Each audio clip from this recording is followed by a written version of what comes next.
Il est 19h15, merci de nous rejoindre sur France 3 Normandie. Voici les titres de notre édition ici 19h20.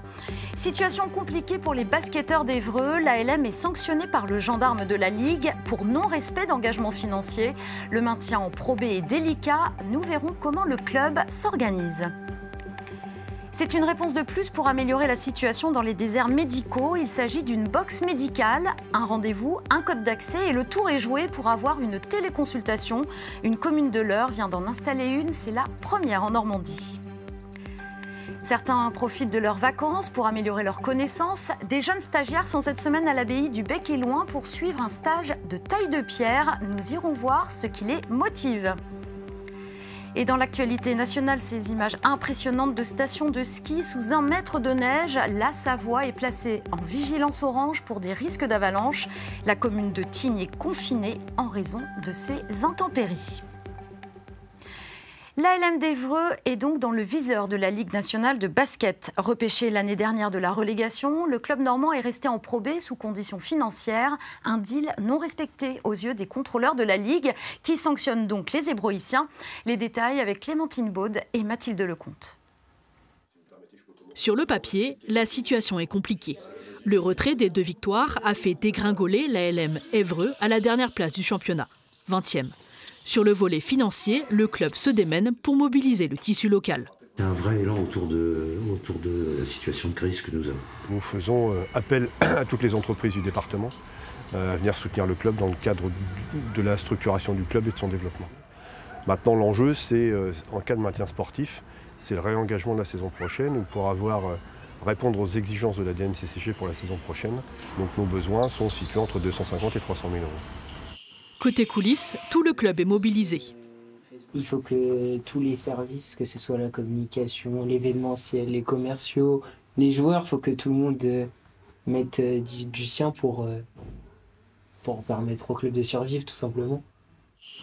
Les conditions à remplir d'ici au 30 juin 2025, augmenter la part du budget consacré au partenariat, consolider ses fonds propres. Pour cela, le club a mis en place 3 axes, la création d'une cagnotte pour le grand public, une SAS à destination des entreprises, la sollicitation des collectivités locales, pas de quoi impressionner le futur président. Je suis quelqu'un de naturellement positif, j'aime les défis, sinon j'aurais jamais accepté ce poste. Je connaissais certaines problématiques, ou en partie les problèmes, même si j'imaginais pas à ce point. Je suis tout simplement convaincu que nous allons y arriver, sportivement et financièrement. J'en ai aucun doute. Côté parquet, il reste 5 matchs avant la fin de l'année pour se maintenir, et notamment une victoire cruciale ce vendredi face à Fos-sur-Mer, 18e au classement de Pro B. Les élections municipales de 2026 approchent. UNICEF France se mobilise pour octroyer le droit de vote dès l'âge de 16 ans. Le maire de Rouen, Nicolas Maillard-Rossignol, et Christophe Bouillon à Barentin ont signé la tribune. C'est le cas de 32 maires en France. Selon UNICEF, cet engagement plus précoce permet ensuite de voter plus régulièrement. Pour rappel, il est déjà mis en place en Allemagne, Autriche, Estonie ou encore en Belgique. Ce sont des boîtes de 15 mètres carrés qui apparaissent peu à peu dans la campagne française. Il s'agit de box médicales, une façon de pallier au manque de médecins. Une commune de l'Eure vient d'en installer une, c'est la première dans la région. Les patients peuvent consulter à distance grâce à du matériel de téléconsultation. Le mode d'emploi avec Stéphanie Le Tournel et Éric Lombert. Au pied de la mairie de ce petit village proche de Dreux, un drôle de cabinet médical a fait son apparition il y a quelques jours. Avec ou sans rendez-vous, 7 jours sur 7, les patients munis de leur téléphone mobile accèdent à la salle d'examen à l'aide d'un code.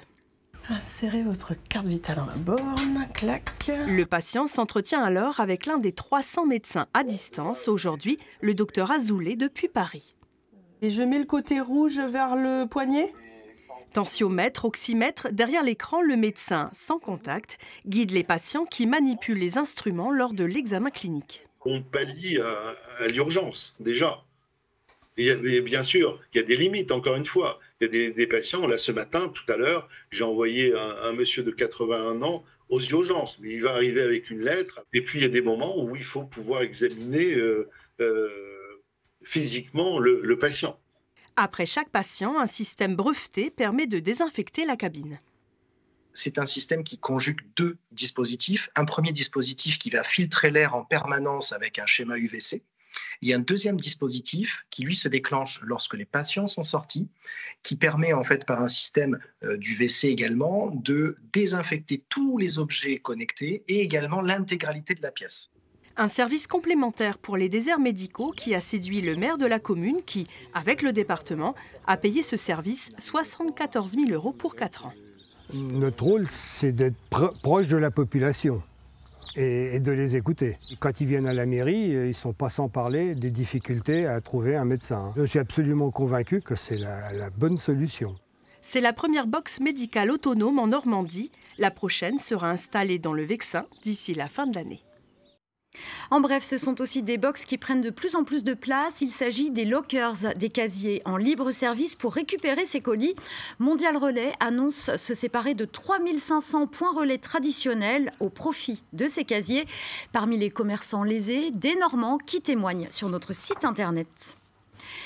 Celle-ci ne s'achète pas en libre-service, mais chez un boulanger. Il s'agit de la meilleure baguette de tradition française en Normandie. Elle est fabriquée par Maxime Daven à Mont-Saint-Aignan, près de Rouen.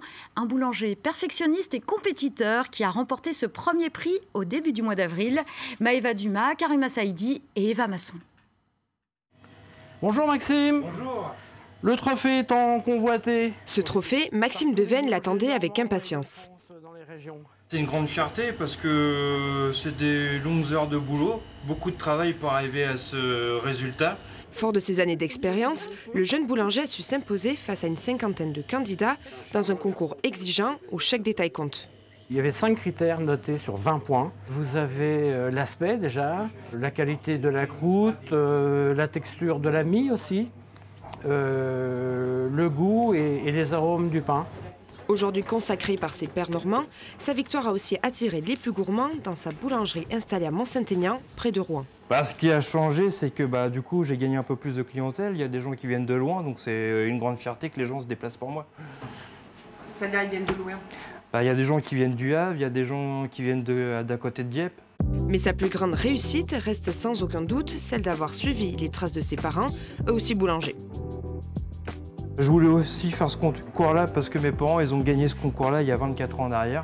Donc là, c'est une très grande fierté de l'avoir gagné. Donc c'est la relève, on va dire. Moi et mon mari, on est vraiment très fiers de lui. Il est vraiment pointilleux sur son travail. Il fait tout, il est réglo, il est amoureux de son métier. Après avoir remporté la Normandie, Maxime va désormais tenter de s'imposer au concours national à Paris début mai. C'est une grande chance d'y participer. On va essayer de tout donner pour satisfaire nos clients et pour l'instant, je ne mets pas de pression, c'est que du plaisir et on verra ça sur place. Mais je ne vais pas laisser mes copains passer devant moi quand même. Victoire ou pas, le succès semble pourtant déjà au rendez-vous pour celui qui est tombé dans la farine quand il était petit. On reste en cuisine. À quelques jours de Pâques, vous préparez peut-être vos menus. L'agneau pascal sera sur de nombreuses tables ce dimanche. Et en Normandie, l'agneau de Pré-Salé est le plus prisé, mais il est aussi le plus coûteux. Explication avec Julien Tellier et Laïla Agoram. L'estuaire de la Sélune, dans la baie du Mont-Saint-Michel. C'est dans ces prairies exceptionnelles que vivent les agneaux de Raphaël Morin. Les mises-bas ont commencé en décembre et 4 mois plus tard pour Pâques, la plupart des agneaux ne sont pas encore assez gras pour être abattus. On préfère dire qu'on n'en a pas plutôt que dire qu'on en a et puis mettre un petit peu n'importe quoi. J'ai pu mettre quelques agneaux, mais ça représente quasiment rien dans la production. Donc ces agneaux, quand nous on les fournit à cette période, ils sont très bons, très bien à consommer, mais il y en a vraiment très peu. Ce boucher d'Avranches est l'un des rares clients de Raphaël. Il a pu lui acheter une vingtaine d'agneaux, mais pas plus. Mais il est sûr de la qualité de la viande. Le Pré-Salé, il n'y a jamais de surprise. C'est toujours bien, c'est toujours tendre, c'est toujours subtil. Hein. On ne va pas manger autre chose que de l'agneau, mais on est dans le haut du panier. Des agneaux abattus lundi pour leur laisser au maximum le temps de s'engraisser. Pour ces passionnés, chaque jour compte. Ils sont nés et élevés pour faire de la viande, mais bon, ils ont une vie extraordinaire. Ça vient doucement, il n'y a pas de stress, ça vient tranquillement. Une viande rare, donc forcément un peu plus chère. 35 € le kilo de gigot, mais le plaisir est garanti. 30 minutes bien saisies, et puis encore 30 minutes plus doucement. Là, vous avez un gigot juste rosé. Il n'y en aura pas pour tout le monde, alors ses clients sont venus faire leurs achats quelques jours avant le repas de famille. Qu'est-ce qui fait qu'il est meilleur? Il a un petit goût spécial. Il y a une qualité qui fait qu'on préfère ça. Il faut en manger moins, mais manger mieux. Dans sa bergerie, Raphaël veille sur les nouveau-nés. Il n'est pas du tout prêt pour Pâques. Il sera prêt plutôt dans 5 mois, 4 mois et demi, 5 mois, si tout va bien. Le temps de grandir tranquillement dans les prés salés. Ici, on ne force pas la nature, on s'adapte à son rythme. Allez, c'est l'heure d'aller faire un tour du côté des réseaux sociaux. Mehdi Weber, bonsoir. Bonsoir. Vous avez compilé pour nous les infos qui avaient fait réagir et on commence par vraiment la belle histoire d'un marathonien normand. Et oui, Véronique, car cela ne vous aura pas échappé. Le week-end dernier, c'était le marathon de Paris, le plus gros événement de course à pied en France, avec cette édition 2025 qui a battu un record cette année avec 56 000 participants. Mais l'un d'entre eux a particulièrement ému les réseaux sociaux. Michel Guégan, il s'appelle comme cela, donc il est normand et ce coureur est aveugle. Mais à 63 ans, eh bien, il a bouclé son 7e marathon de Paris. 7e marathon de Paris, une course dont il n'a bien failli, je vais pas y arriver. Allez, vous allez il a y bien arriver, failli c'est comme lui. ne pas prendre le départ. Écoutez-le. Comment ça s'organise quand on court Alors moi, en duo? Comment ça se passe? Alors nous on se connaît que depuis 2 jours. Alors voilà, c'est pas vrai. Si, non mais c'est toute une histoire. C'est-à-dire que le guide qui était destiné à courir avec moi s'est blessé. Et donc en faisant passer une annonce sur YouTube, je crois, sur Facebook. Ouais. Sur Facebook, et ben voilà, c'est Sabine. C'est votre prénom Sabine, c'est voilà, ça? ouais. Et donc moi je suis du Mont-Saint-Michel, elle allait de Dunkerque. Au prochain marathon, c'est vous qui allez le guider? J'espère avoir un guide aussi peut-être pour y arriver. Vous êtes un bon coureur. Prochaine info, donc vous nous présentez une petite révolution technologique. Oui, tout à fait. Je voulais vous parler de cette avancée majeure qui fait beaucoup parler dans le monde de la justice. Ça s'appelle e-crime et ça a été développé par la Cour d'appel de Caen. En fait, grâce à la réalité virtuelle, cela permet de reconstituer des scènes de crime dans les moindres détails. Les enquêteurs, magistrats et experts auront donc la possibilité de s'y replonger sans avoir à se déplacer. Alors moi, j'avais testé ça avec des médecins légistes, c'est bluffant, on y est vraiment. Hein. Et on termine avec une bonne nouvelle pour les amoureux du littoral normand. Tout à fait, Véronique, et je voulais d'abord vous poser la question à vous. Quelle est votre plage préférée en Normandie? Alors en hiver, j'aime les falaises et les galets, et en été, le sable. Eh bien, sachez que vous n'êtes pas la seule à apprécier les côtes normandes. En tout cas, regardez, un site internet vient de publier un classement des plages préférées des Instagrammeurs.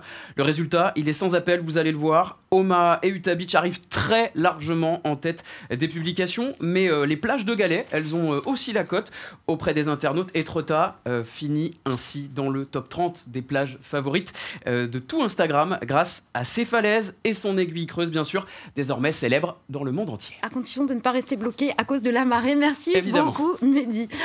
Je vous en parlais en titre, c'est un stage qui attire les passionnés de patrimoine. Pendant les vacances de Pâques, l'abbaye du Bec-et-Loing, classée monument historique, accueille un groupe de volontaires pour restaurer un mur extérieur. Étudiants ou lycéens, ces jeunes viennent se former sur le terrain à des pratiques traditionnelles.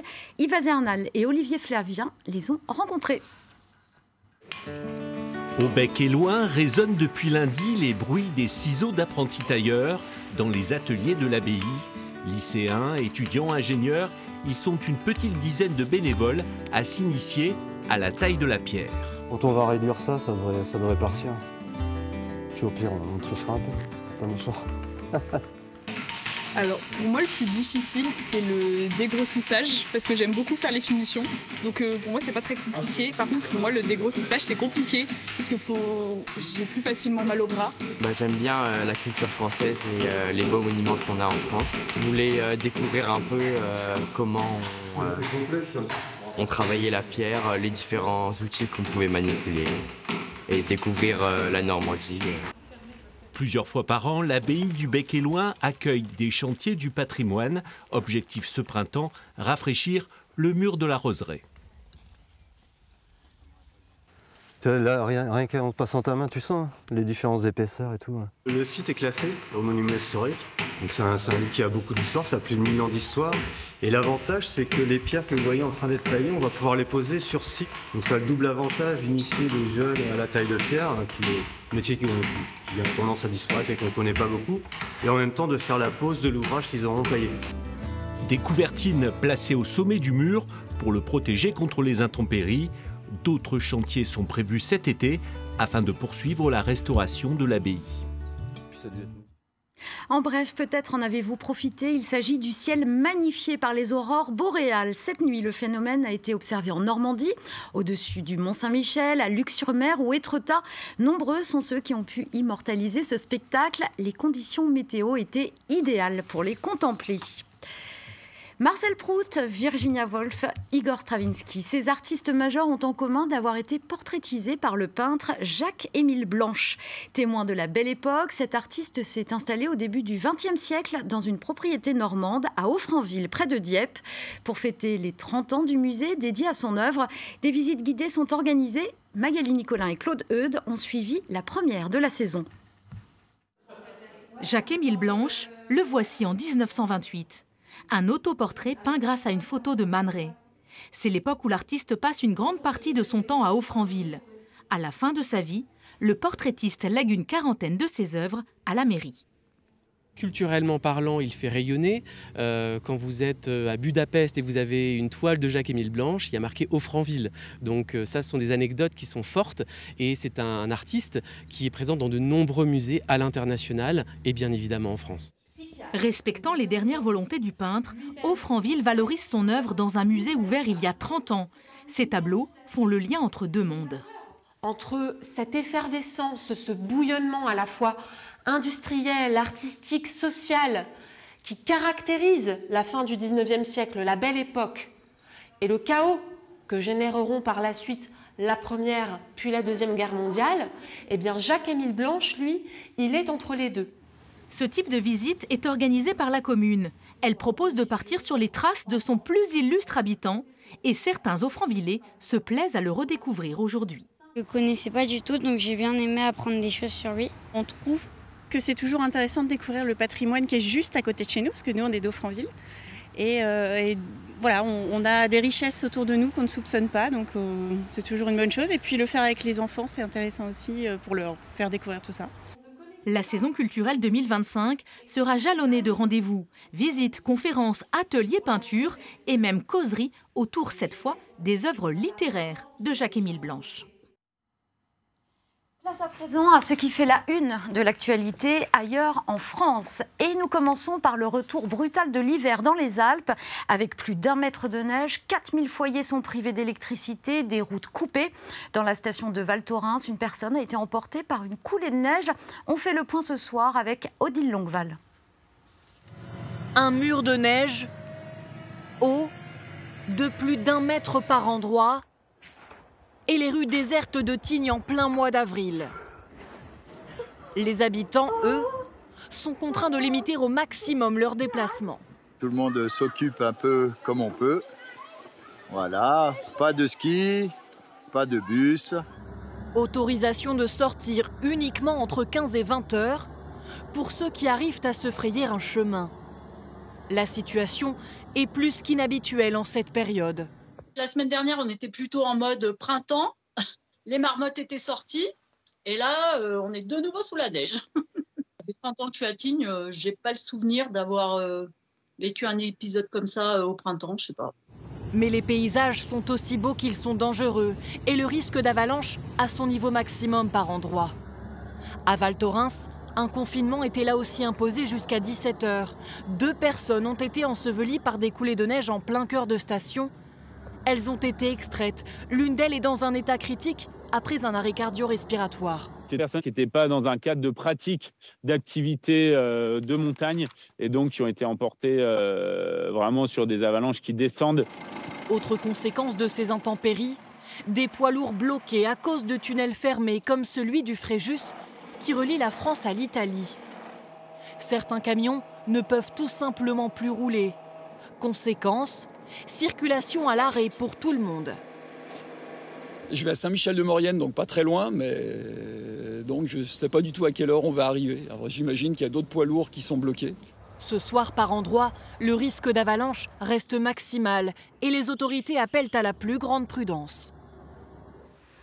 Les suites de l'affaire de l'abbé Pierre et ce nouveau scandale. Le Vatican était au courant depuis 1955 de ces agissements. Ce sont des révélations publiées dans un livre enquête à paraître aujourd'hui.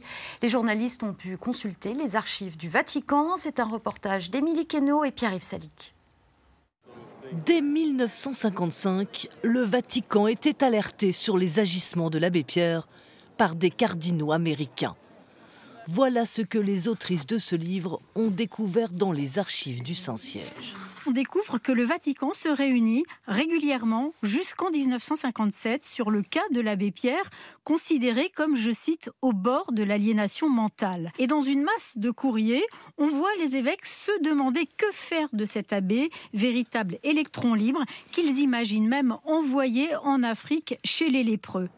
Le Vatican demande alors l'ouverture d'une procédure judiciaire, mais les responsables de l'Église française ne donnent pas suite. L'abbé est alors le défenseur emblématique des plus démunis. L'évêque de Versailles répond même au cardinal italien qu'il est devenu un symbole aux yeux des masses qu'il galvanise à la manière d'un prophète. Une abomination pour cette jeune femme dont la mère a été abusée par le prêtre à la fin des années 80. Bien évidemment que l'histoire de ma mère aurait pu être évitée. Bien évidemment, il n'y a aucun doute. Vous imaginez, depuis 55, donc c'est absolument scandaleux. Enfin, c'est même pas de l'ordre du scandale, c'est une ignominie. Jusqu'aux années 2000, l'abbé Pierre est soupçonné de dizaines d'agressions sexuelles sur des femmes parfois mineures et même des enfants. 57 témoignages ont été recueillis. Ça met dans une tristesse encore plus profonde de dire donc même quand des gens haut placés, comme au Saint-Siège, au Vatican, savent, en fin de compte, rien ne se passe et cet homme aura pu vivre en toute impunité, voilà, et commettre tous ces méfaits. La religieuse demande l'ouverture de toutes les archives, y compris celles du Vatican. La conférence des évêques de France a annoncé qu'elle allait se rapprocher de Rome pour faire la lumière sur ces nouveaux éléments dont elle dit n'avoir pas eu connaissance. L'Ukraine au cœur des discussions aujourd'hui à l'Élysée. Emmanuel Macron recevait le secrétaire d'État américain Marco Rubio. Des émissaires européens et ukrainiens étaient également présents. À l'Élysée, les précisions de Thierry Curtet. Autour de la table élyséenne d'Emmanuel Macron ce midi, il y avait d'abord Marco Rubio, le patron de la diplomatie américaine, accompagné de Steve Witkoff, l'émissaire de Donald Trump, qui a rencontré Vladimir Poutine il y a quelques jours. Les Américains viennent à Paris pour associer les Européens et les Français à leur démarche de négociation. Pourquoi ? Eh bien tout simplement parce que les Européens envoient des armes en Ukraine et qu'ils ont proposé également d'envoyer des troupes une fois que les combats auront cessé. Marco Rubio est donc pragmatique, toute ébauche de négociation ne peut se faire sans les Européens. Mais en fait, il y a eu plusieurs réunions aujourd'hui, notamment avec Emmanuel Macron, les Américains, mais aussi les représentants britanniques, allemands et le bras droit de Volodymyr Zelensky. Emmanuel Macron qui a d'ailleurs eu le président ukrainien pour préparer cette journée. On sait que le président ukrainien a demandé à ses alliés de mettre la pression sur Moscou. Merci Thierry. Première conséquence concrète de la hausse des droits de douane et des conflits commerciaux entre l'Europe, les États-Unis et la Chine. Le cognac est en crise. Plusieurs producteurs mettent en place des mesures de chômage partiel. Le secteur du cognac emploie près de 15 000 personnes. Les détails avec Cécile de la Guérivière.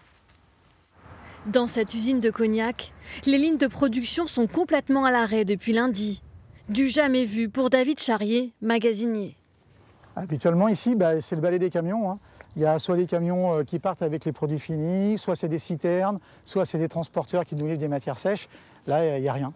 La maison de cognac Rémy Martin a stoppé l'embouteillage. Objectif, limiter la surproduction, car les ventes ont plongé de 60%.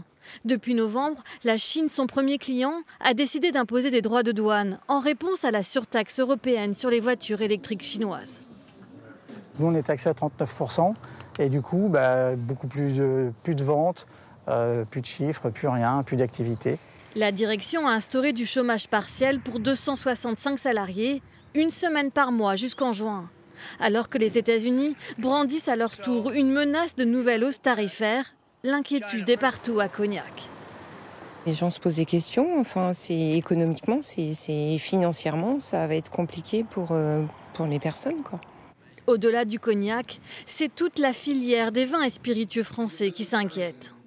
On demande à sortir de ces conflits, de ces conflits géopolitiques, industriels, et qu'on laisse les filières viticoles et les spiritueux, je dirais, hors de tout ça. Et nous, on prône pour le zéro droit de douane, aussi bien pour les vins et le bourbon américain, et par réciprocité pour nous aussi. La fédération craint un recul des exportations d'environ 800 millions d'euros. Notre tour de France des tournages de films nous a emmenés hier soir dans les Vosges. Nous restons dans l'Est sur les traces des Trois Mousquetaires. C'est l'un des plus gros succès du cinéma français de 2023. Il a été tourné en partie dans l'Aube. Retour sur ce tournage avec Kelly Lafin, Isabelle Griffon et Sarah Agouchi.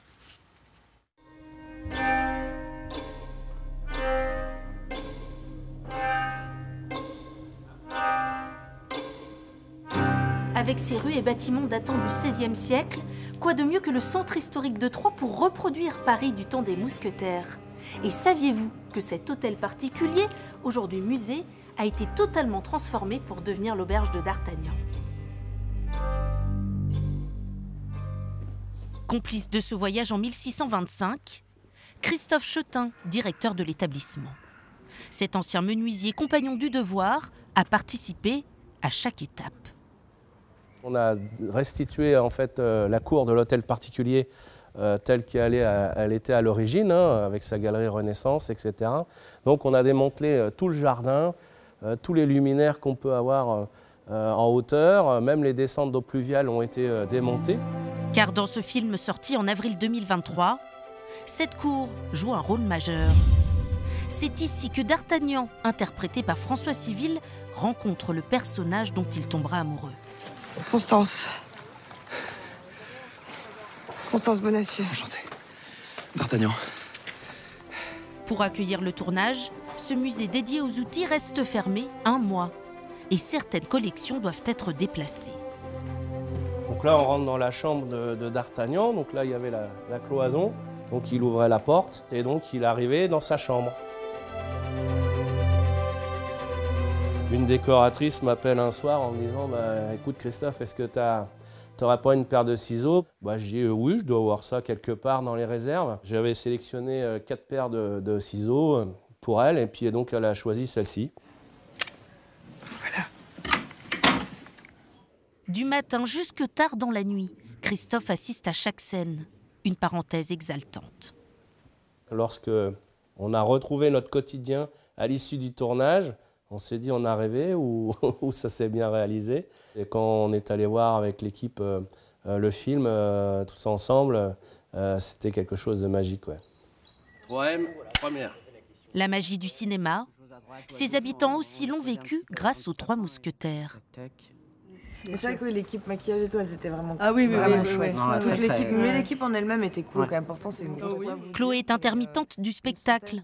En mars 2022, elle est appelée en renfort pour ce tournage. Son rôle, orienter les 200 figurants troyens. C'était intense parce que du coup, on devait les convoquer très tôt pour qu'ils passent au costume, au maquillage, habillage, et ils passent donc à la patine. Vu que c'est un film d'époque, il fallait qu'en fait les vêtements soient un peu salis.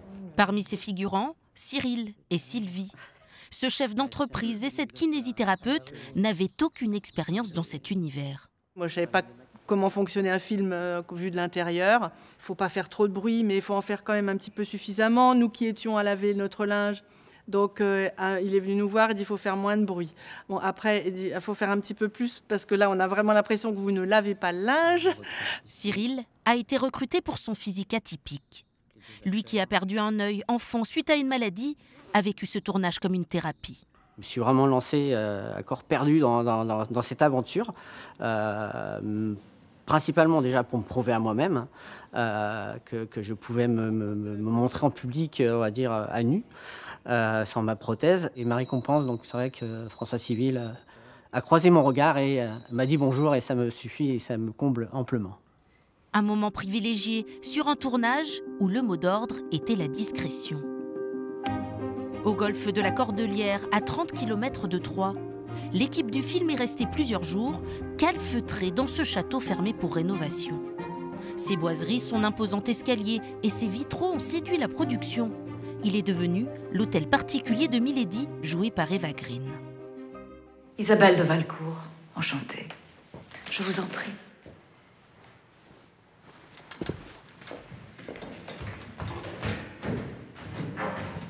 Il y avait des nacelles, des grosses grues en face de chaque fenêtre avec un spot pour éclairer l'intérieur, parce que tout a été filmé en intérieur. Il y avait peu de contact, sauf avec quelques-uns, en particulier ceux qui étaient plutôt sportifs, c'est-à-dire qui faisaient les scènes d'épée, qui eux avaient un petit peu envie de bouger. Donc il y en a certains que j'ai mis au golf. Certains lieux de tournage, comme cette rue, ont été proposés par l'agglomération de Troyes. Il y avait ici cette arche médiévale qui nous permet d'entrer sur la place du marché. Imaginez-vous ici des chevaux, des camelots, des fétous, de la fumée partout. Permettre aux semi-remorques de l'équipe d'accéder aux étroites rues du centre-ville de Troyes a été un défi logistique. Mais pour cet élu, il en valait la peine. Un tournage comme celui des Trois Mousquetaires, c'est près de 250 000 € de retombées économiques pour 8 jours de tournage, sur presque un mois de présence alternative. 1 € investi, c'est 4,50 € donc de retombées économiques sur le territoire. Surtout, ces films mettent en valeur un département en recherche de notoriété. Selon nos informations, d'autres projets de fiction d'époque pourraient être tournés en partie dans l'Aube, notamment le 3e opus de la saga des Trois Mousquetaires.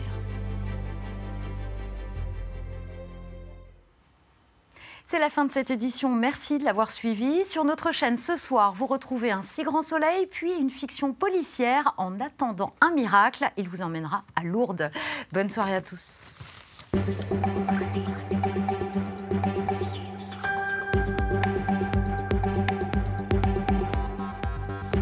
Retrouvez toute l'actualité de votre région sur normandie.france3.fr et sur l'application ICI.